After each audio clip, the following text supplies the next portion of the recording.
भास्कर की नजरों में सबसे खतरनाक अपराधी यानी कि गोवर्धन सिंह हमारे साथ में बैठे हैं, जिनके खिलाफ जबरदस्त तरीके से दोबारा से खबरें चलाई जा रही हैं। गोवर्धन जी से मैं पूछना चाहूंगा, इतने सारे आपके खिलाफ मुकदमे हुए, इतना आपको रगड़ा गया, मगर आप अभी तक मान नहीं रहे हो। मुझे बताओ क्यों मानना चाहिए? अगर मैं सच्चाई पर हूं तो मानना क्यों चाहिए, सवाल यह है।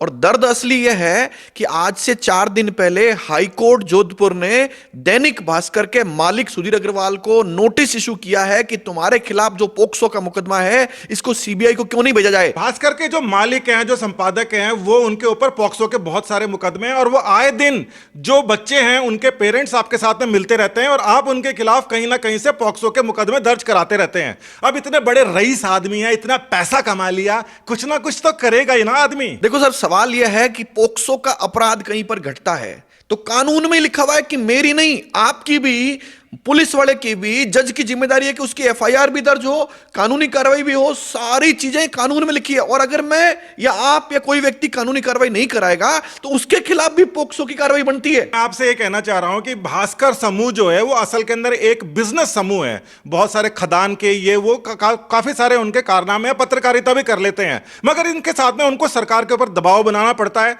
और इसीलिए वो पत्रकारिता भी कर रहे हैं, ऐसा लोग मानते हैं, हम तो नहीं कह रहे। और इसी क्रम के अंदर उन्होंने हाल के अंदर स्टिंग भी करे थे, बहुत ही ज्यादा बढ़िया जा रहा था उनका सारा मसला, मगर आप जबरदस्ती जाके उसके अंदर बखेड़ा खड़ा कर दिया। 2 दिन पहले अकोदिया नाम का जो आदमी है वो अपने आप को हीरो समझ रहा था, उसके बाद में पता पड़ा कि ये सारे के सारे तो स्टिंग इकट्ठे करके और सरकार को ब्लैकमेल करने की कोशिश है। अब ये अगर कोई न्यूज वाला कर भी रहा है तो आपके क्या पेट में मरोड़ आ रही है? आपकी बात के 2 टुकड़े हैं। पहली बात, कोई भी धंधेबाज आदमी है वो अंत में अपने धंधे को सुरक्षित रखने के लिए ये अखबार का काम शुरू करता है, अखबार में ब्लैकमेलिंग शुरू करता है। किसको? सरकार को। सरकार को ब्लैकमेल करेगा तभी तो उसको पैसा मिलेगा। मैं आपको एग्जांपल देता हूं, इनके पास 52 विधायकों का स्टिंग आज भी पड़ा है। वो 52 विधायकों का स्टिंग जब तक इनके पास रहेगा, सरकार, पुलिस और अन्य लोग इनके तलवे चाटेंगे। नहीं चाटेंगे तो हो सकता है ये सरकार गिराने की क्षमता भी रखते हो। आप मेरे को यह बात बताइए कि आपने इतनी सारी बात कही है, बहुत सारे आपके ऊपर मुकदमे दर्ज हैं, आप इस बात को मानते हैं कि नहीं मानते हैं? और साथ के अंदर यह भी मानते हैं कि नहीं मानते हैं कि उन सारे के सारे मुकदमों को आज दोबारा से अगर बताया गया है, जिसके अंदर से कई लोगों में, कई सारे मुकदमों में तो आपको मानव आयोग ने कंपनसेशन भी दे दिया, तो यानी कि फड़फड़ाहट तो दैनिक भास्कर के अंदर होगी ही ना? देखिए, यह बात सही है कि मेरे खिलाफ पूर्व मुख्यमंत्री अशोक गहलोत ने 2010 में, 2022 में मुकदमे कई सारे दर्ज किए, लेकिन यह बात भी सही है कि सरकार ने मुझे 1 लाख रुपए का कंपनसेशन इस बात का दिया है, हम आपसे माफी मांगते हैं कि आपके खिलाफ झूठे मुकदमे दर्ज हुए, इसलिए 1 लाख रुपए तो ह्यूमन राइट वायलेशन के पकड़ो, और इसके अलावा हमने पुलिस वालों के खिलाफ यह एक्शन किया है। यह ऑन रिकॉर्ड है। फर्जीवाड़े की हद हो गई है कि जिन मुकदमों के अंदर इनको हाईकोर्ट ने मान लिया है, जिन मुकदमों के अंदर इनको कंपनसेशन मिल गया है, उसका यहां पे ढिंडोरा पीटा जा रहा है, क्योंकि किसी ना किसी दुखती नब्ज के ऊपर इन्होंने अपना पांव रख दिया है, जिसकी वजह से कई लोग बिलबिला रहे हैं। देखो, यह बात सही है, लेकिन प्रश्न यह आता है कि राजस्थान में जब जब ऐसे हालात होंगे तो आपकी, हमारी बेटियां भी सुरक्षित नहीं रह सकती, और सुरक्षित नहीं रहेगी तो जिम्मेदारी किसकी है? हर बाप की है, यानी आपकी है, आपकी है, मेरी है, हर एक व्यक्ति की जिम्मेदारी है। कोई भी व्यक्ति अखबार के नाम पर, धंधेबाज के नाम पर, सरकार को ब्लैकमेलिंग के नाम पर, स्टिंग के नाम पर अगर धमका रहा है तो उसको रोकने की जिम्मेदारी भी हमारी है। अच्छा, आप ये बात बताइए, जो फोटो इस्तेमाल की गई है वो बहुत पुरानी है, उसके बाद में तो बहुत सारी फोटोएं आपकी आ गई हैं, वो पुरानी सी फोटो निकालना आपको पुलिस ने किस तरीके से परेशान किया था, और उसके अंदर हेडलाइन के अंदर क्या लिख रहे हैं? आपकी परेशानी नहीं लिख रहे हैं, वो ये लिख रहे हैं कि जो डबल एजी है या जो भी है वो, उसको न्याय नहीं मिल पा रहा है, यानी कि न्यायपालिका के ऊपर इन्होंने एक क्वेश्चन मार्क लगाया है, जबकि न्याय जब तभी मिलेगा ना जब न्यायपालिका में जाएगा तो पुलिस के पास है। देखिए, यह भी जानना आपके लिए जरूरी है कि अनिल चौधरी को अशोक गहलोत ने स्पेशल पीपी बना करके एक एक केस में 2-2, सवा 2-2 लाख से भी ज्यादा रुपया दिया, और ऐसे केसेज में भी दिया जिनमें एफआईआर लगी, यानी झूठा पाया गया। उसके बाद अनिल चौधरी का जब कच्चा चिट्ठा सामने आया तो उसने एक झूठी एफआईआर दर्ज कराई, जिसको पुलिस ने इन्वेस्टिगेशन में झूठा मान भी लिया। उसी को ये लगातार भास्कर चला रहा है। अखबार वाला ये कह रहा है कि इसको झूठा मत मानो, मैं कह रहा हूं, मैं भास्कर हूं, मैं कह रहा हूं कि इसके ऊपर पुलिस काम कर, मेरे पास में स्टिंग के ऑपरेशन है कई सारे एमएलए के, यही कह रहे हो आप? मैं ये कह रहा हूं कि हाईकोर्ट ने भी इस बात को लिखा है अपने ऑर्डर में कि अनिल चौधरी के मामले में गोवर्धन सिंह खिलाफ कार्रवाई नहीं हो। और जो ये पॉक्सो को मुकदमे हैं जिसके अंदर ये अय्याश, मतलब सॉरी, जो आरोपी लोग हैं, ये भास्कर का मालिक है जिसके अंदर पंत है वगैरह वगैरह कई सारे लोग हैं, इनके ऊपर कोर्ट के अंदर मसला चले गया है और उस कोर्ट ने भी ये कह दिया है कि पुलिस जो है इन मामले को बंद नहीं करे, हमारे पास में इन्वेस्टिगेशन करके लाए। क्या ये न्यायपालिका के ऊपर प्रेशर बनाने की कोशिश कर रहे हैं कि इस तरीके का हमारे खिलाफ मत करो, हम माहौल खराब कर देंगे?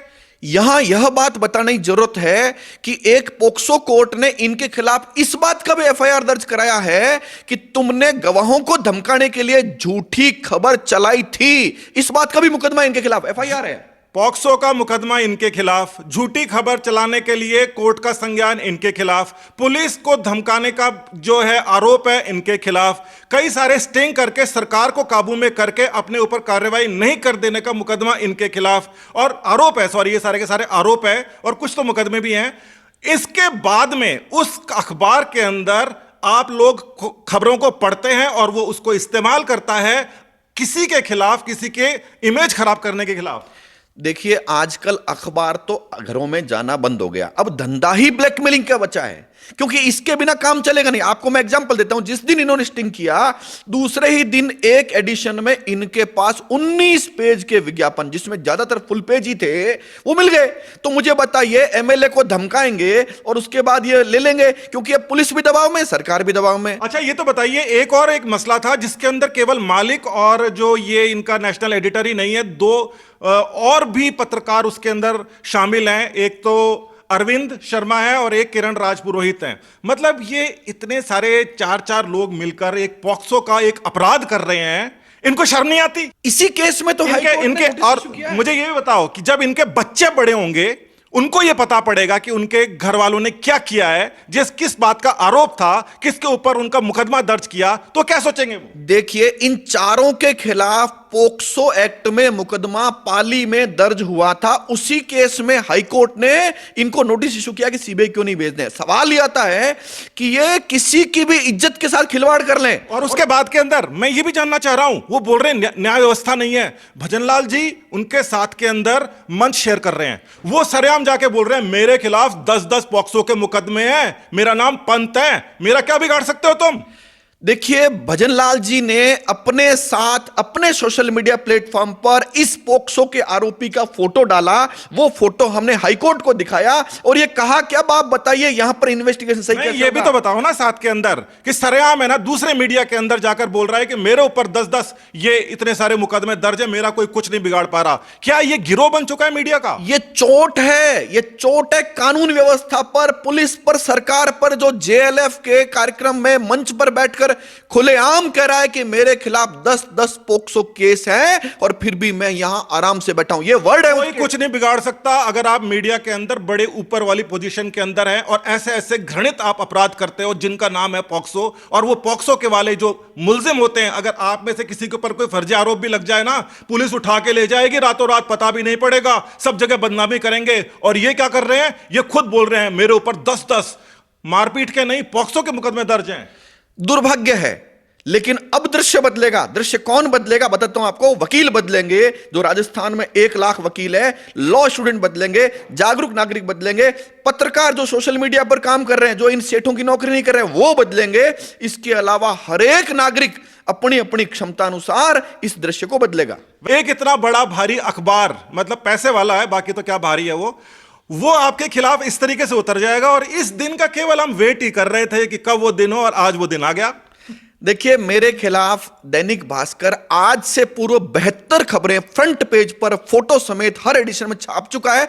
इसका पटाखा फुस हो चुका है। 52 एमएलए हैं इनके जेब के अंदर। अब देखिए, मैं बता रहा हूं, 52 एमएलए कब तक टिकेंगे झूठ के सहारे, ये उस ब्लैकमेलिंग से कब तक काम चलाएंगे, यह जनता भी देखेगी। और जनता देखने के बाद न्यायपालिका भी इनको देखेगी, चाहे वो हाई कोर्ट हो चाहे सुप्रीम कोर्ट हो। देखिए, मेरी तो उन 52 एमएलए के साथ सहानुभूति है, बाकी उन सभी बच्चियों के साथ सहानुभूति है जिनके साथ में इन्होंने पॉक्सो जैसा अपराध किया है। जो आरोप है वो न्यायपालिका करेगी, मगर ये न्यायपालिका को क्या दबा पाएंगे? क्या आप ये समझ पाएंगे कि यहां पर जंगल राज नहीं है, यहां पर एक भास्कर राज नहीं है, यहां पर एक कानून का राज है? इन सवालों के साथ में हम आपसे विदा लेते हैं। नमस्कार।